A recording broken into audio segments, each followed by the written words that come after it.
Shalom, Deus abençoe a todos.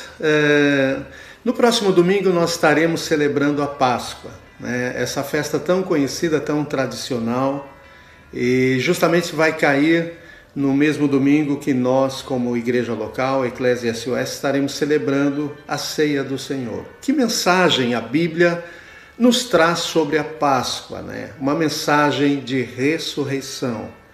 Jesus morreu por nós na cruz, e ele se tornou o nosso Cordeiro Pascal. E essa mensagem eu quero compartilhar contigo. Fique aqui comigo, Deus irá abençoar grandemente a sua vida.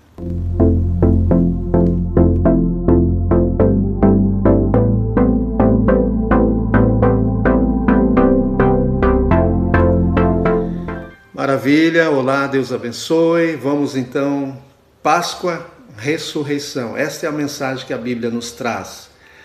O apóstolo Paulo, em 1 Coríntios, capítulo 5 e versículo 7, diz o seguinte, 7 e 8, joguem fora o velho fermento para que vocês sejam nova massa, como de fato já são, sem fermento. Pois também Cristo, nosso Cordeiro Pascal, foi sacrificado. Por isso, diz o versículo 8, por isso celebremos a festa não com o velho fermento, nem com o fermento do mal e da maldade, mas com o pão sem fermento, o pão da sinceridade e da verdade. Então, Páscoa reflete uma realidade espiritual que nós devemos viver com Cristo, e não uma festa tradicional, vazia, apenas cheias de elementos naturais, como a festa tradicional que a tradição, a religião defende, com um coelhinho, com ovos de chocolate, né? Que não tem nada a ver com a festa da Páscoa. Primeiramente, a festa da Páscoa, ela aponta para o povo judeu, que foi liberto de 3 séculos e pouco de escravidão. Deus usou Moisés, apareceu numa sarça ardente, envia Moisés ao Egito e convence com uma mensagem de fé, de esperança e de libertação, e convence esse povo de crer que Deus trouxe naquele tempo o tempo da libertação deles. E foi muito difícil para Moisés trabalhar no coração do povo com a mensagem de Deus, até que conseguiu, e então ele manifesta juízos de Deus, manifesta a glória de Deus e traz juízo através de 10 pragas para quebrar o coração duro de Faraó, que não queria libertar. E Faraó representa Satanás, que tenta prender as pessoas através do pecado, através da morte, do inferno, enfim, para que as pessoas não sejam livres. Mas assim como o cordeiro que foi sacrificado na noite anterior à saída do povo judeu do Egito, Deus havia dito a Moisés para instruir o povo celebrar uma ceia, e nessa ceia seria a ceia da Páscoa, da passagem da escravidão para a liberdade. Então deveriam sacrificar um cordeiro, comer com pães sem fermento e ervas amargas, e esse cordeiro já apontava para Jesus, que seria sacrificado e seria morto pelos nossos pecados, pelos pecados de toda a humanidade. E o sangue deste cordeiro deveria ser colocado nos umbrais das portas da casa dos judeus. Como eles crer num simples ritual? Mas a questão não era o sangue desse cordeiro, mas era a obediência do povo. E quando o povo obedeceu, Deus usou o sangue desse cordeiro, tipificando o sangue do seu filho Jesus, que haveria de morrer pela humanidade. E então Paulo está falando aqui que Jesus é o nosso Cordeiro Pascal. Se nós olharmos João, ele já reconhece isso no capítulo 1 do livro de João. O João Batista, que não era o João que escreveu esse livro, essa versão do Evangelho, mas no capítulo 1 do livro de João, versículos 29 diz, no dia seguinte, vendo que Jesus vinha em sua direção, João disse, eis o Cordeiro de Deus que tira o pecado do mundo. Este é aquele a respeito de quem eu falava, quando disse, depois de mim vem um homem que é mais importante do que eu, porque já existia antes de mim. Eu mesmo não o conhecia, mas vim batizando com água a fim de que ele fosse manifestado em Israel. Para isso se manifestou o Filho de Deus, né? para desfazer as obras do diabo, diz a Escritura. Então João Batista ele reconhece, eis o Cordeiro de Deus. Por que ele está falando isso? Porque aponta para a Páscoa do judeu. Mas não é essa Páscoa que nós, como igreja, comemoramos, nem a Páscoa da tradição, da religião, que tem o coelhinho, que tem ovos de chocolate, que dá presente, enfim, tantas coisas, né? Mas a Páscoa bíblica é a ceia do Senhor, que aponta para Jesus, que morreu por nós. E Paulo também nos fala isso de uma forma tão preciosa, né? No livro de Efésios, no capítulo 2, ele inicia dizendo: ele lhes deu vida quando vocês estavam mortos em suas transgressões e pecados, nos quais vocês andaram noutro tempo, segundo o curso deste mundo, segundo o príncipe da potestade do ar, do espírito que agora atua nos filhos da desobediência. Entre eles também nós todos andávamos no passado segundo as inclinações da nossa carne, fazendo a vontade da carne e dos pensamentos. Éramos por natureza filhos da ira, como também os demais. Mas Deus, sendo rico em misericórdia, por causa do grande amor com que nos amou, e estando nós mortos em nossas transgressões, nos deu vida juntamente com Cristo. Pela graça vocês são salvos, e juntamente com Ele nos ressuscitou com Ele e nos fez assentar nas regiões celestiais em Cristo Jesus. Que tremendo isso! Isso fala de uma realidade espiritual, que quando nós entregamos nossas vidas a Jesus, quando Ele entra em nossos corações, Ele nos liberta do pecado, Ele nos transforma de toda influência de qualquer principado, potestade, de qualquer espírito maligno.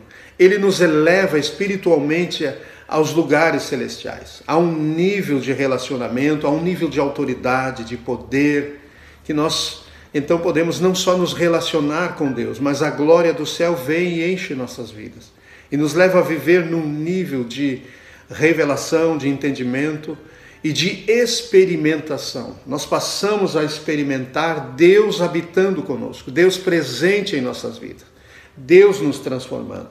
Mas nesse processo, em Romanos capítulo 8, Paulo, e eu quero encerrar com isso, Paulo nos fala o seguinte, um texto tão interessante, o versículo 10 e o versículo 11.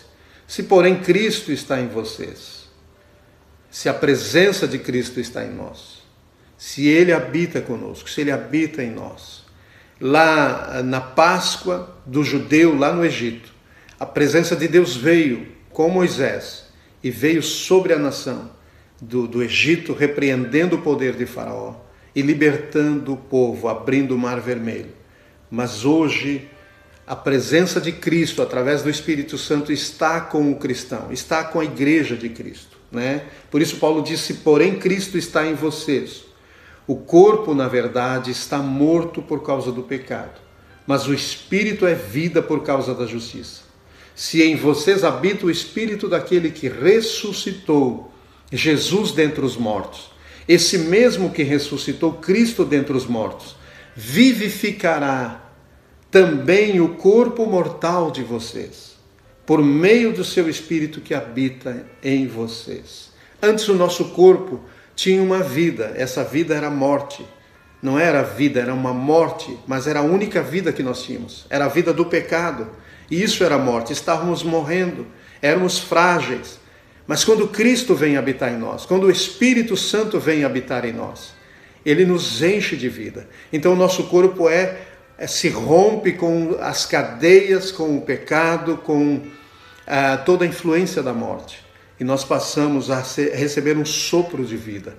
E essa vida que passa a habitar em nós começa a trabalhar em nós, começa a nos libertar, começa a nos curar, começa a nos transformar. E é o que Paulo está dizendo aqui em Romanos 8, capítulo 8, versículo 10 e 11. Se em vocês habita o Espírito daquele que ressuscitou a Jesus dentre dos mortos. Então Jesus foi ressuscitado. Também hoje o Espírito Santo faz um trabalho de ressurreição em nós.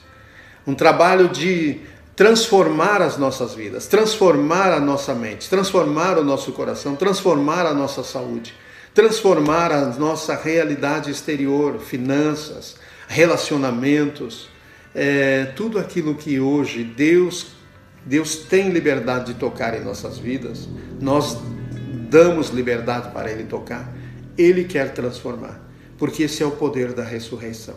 Então, Páscoa é ressurreição, é o poder de Cristo habitando em nós, manifestando em nós e realizando as suas obras em nós. Qualquer coisa diferente não é Páscoa. O judeu, por não crer em Jesus, ele ainda continua comemorando a Páscoa lá do Egito, que eles foram libertos da escravidão. Mas Jesus já se revelou para nós, nós cremos em Jesus. Nós temos uma outra Páscoa, e essa Páscoa é a ceia do Senhor. Nós nos reunimos para celebrar a ceia do Senhor e para celebrar a presença de Cristo em nós e a vida de Cristo em nós, o poder da ressurreição. Se habita em vós o Espírito daquele que ressuscitou a Jesus dentre os mortos, ele vivificará os vossos corpos mortais. Então, aonde havia morte, hoje há vida, e ele manifesta a vida.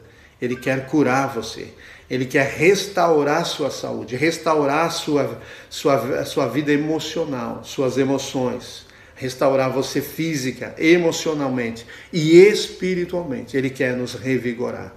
E que nessa Páscoa você possa celebrar talvez um almoço, um jantar com sua família, mas lembre-se que Cristo habita em você. Se você ainda não recebeu Jesus, se você não está seguindo Jesus, se você não aceitou Jesus como seu Salvador e Senhor de sua vida, nessa Páscoa, pare para meditar na Bíblia e reconheça que Jesus é o Cordeiro Pascal.